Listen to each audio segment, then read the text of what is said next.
Fantastic speaker and campaigner now. She was central in the junior doctor struggle. She's carried on that fight. She's really someone we can look to over the coming months and years. It's Aislinn Macklin-Doherty. Please give her a massive round of applause.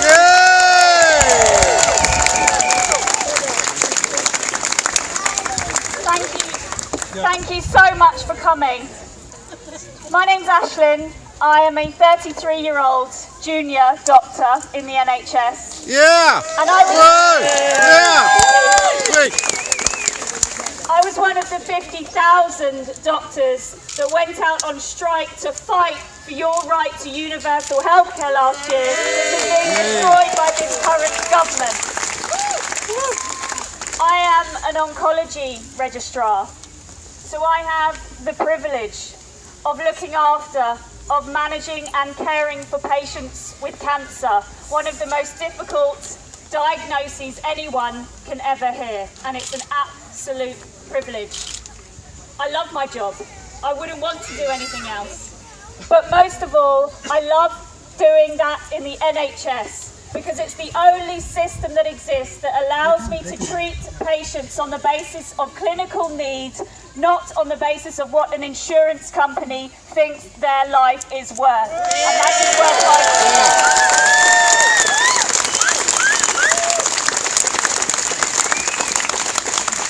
And I want to add to what Ken has just told you, because it's exactly the truth. And I am seeing the consequences of what he has just talked about on the front line, and you're not being told about it. Let me tell you what is really happening in the NHS. Your NHS is not just being slightly underfunded. Your NHS is being historically crippled and suffocated of funds in a way that it never has been since 1948. Thousands of staff are leaving. Your NHS no longer exists. The duty of the Secretary of State to provide healthcare for all of you who pay tax was abolished in 2012. The NHS is gone. It needs to be reinstated. Yeah.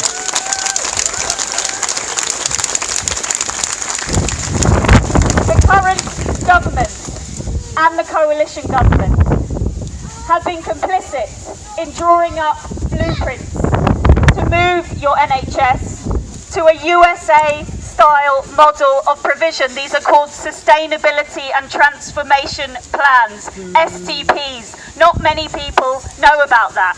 This is not a conspiracy theory, this is Conservative government policy. Now I want you to do something for me. I want you to raise your hand in the air and say yes if you were born in the NHS. Yes! I want you to keep your hands in the air, and I want you to say yes if you know someone whose life was saved by the NHS. Yes! And I want you to put both hands in the air if you think that the NHS is a damn sight better than any private insurance system in America. Yes! Now, I did not become a doctor to stand idly and quiet whilst patients die on hospital trolleys in the 5th richest economy in the world. I did not become a doctor to watch as a humanitarian crisis unfolds while the pockets of billionaires like Richard Branson are lined with your hard-earned tax money. I became a doctor to help people. I became a doctor because I wanted to be an advocate for the most vulnerable in their darkest hours, and it is therefore my public duty to stand up and fight to defend the only system that will allow me to do that, the NHS. Now, we all have a choice. I have never voted for any political party in my life because I did not think my views were represented on the ballot box. That's different. This time, I see a choice. I see two parties saying what needs to be said, saying that we have a publicly funded, publicly delivered, publicly accountable NHS with universal access to all of you. And guess what? It's not the Conservatives and it's not the Liberal Democrats. It's Labour and it's Green. Yeah.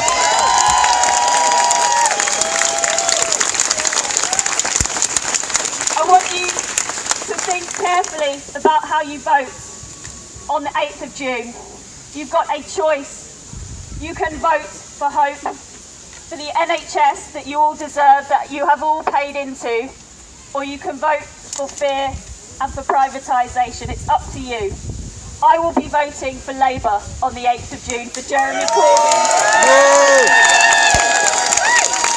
And join in with me when I say, save our NHS, get the Tories out! Save our NHS, get the Tories out! Save our NHS, get the Tories out! Thank you. Yeah!